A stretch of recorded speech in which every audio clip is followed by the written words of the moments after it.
Good afternoon everyone, কেমন আছো সবাই? জামাই ষষ্ঠীর আগের দিন আমরা দুজন মিলে বেরিয়ে পড়েছিলাম ষষ্ঠীর বাজার করতে। ও তো কিছুক্ষণ আগে ডিউটি থেকে এসে আরও একবার চলে এসেছিল, তখন ফল মিষ্টি নিয়ে গেছে।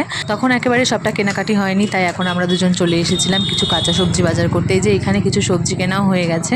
আর রাতের রান্নাটা তো দুপুরবেলাতেই আমি সেরে রেখেছি, কারণ রাতে বোনেরা আসবে, তখন তো একদম গল্প করতে বসলেই আর অন্য কোনো দিকে মন যায় না। বাড়ি এসে আমি বসে পড়েছি ব্যাগ প্যাকিং করতে। এই যে দুজনের জামা কাপড় বের করে সুন্দর করে ব্যাগের মধ্যে গুছিয়ে নিয়েছি। আর এই যে আমার দুটো ব্যাগ হয়ে গেছে, একটাতে তো দুজনের জামা কাপড় রয়েছে আর একটাতে আমার কিছু টুকিটাকি সাজার জিনিস রয়েছে। আর বোন মা আর সোনা আমাকে কী গিফট দিল সেটাও তোমাদের এক ঝলক দেখিয়ে দিই। এই বেডশিট আর এই শাড়িটা ছিল সোনা মায়ের জন্য। মায়ের জন্য সেম জিনিস এনেছিল, শুধু কালারটা আলাদা। এই হচ্ছে মায়ের জন্য আনা বেডশিট আর এই হচ্ছে মায়ের জন্য আনা শাড়ি। তোমাদের তো বললাম দুপুরেই রান্নাবান্না সেরে রেখেছিলাম, শুধু রাতের বেলা একটু গরম গরম আলু ভেজে নিচ্ছি। এই যে এইখানে রয়েছে পনির আলুর তরকারি আর ফ্রিজে ডাল রয়েছে, ওটা একটু গরম করে নেবো। আর এদিকে কালকের জন্য মা শাক বেছে রাখছে।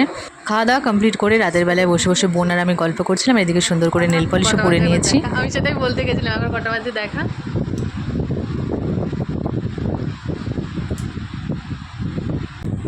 চলো আজকের মতো গুড নাইট, দেখা হচ্ছে জামাই ষষ্ঠী স্পেশাল ব্লগ।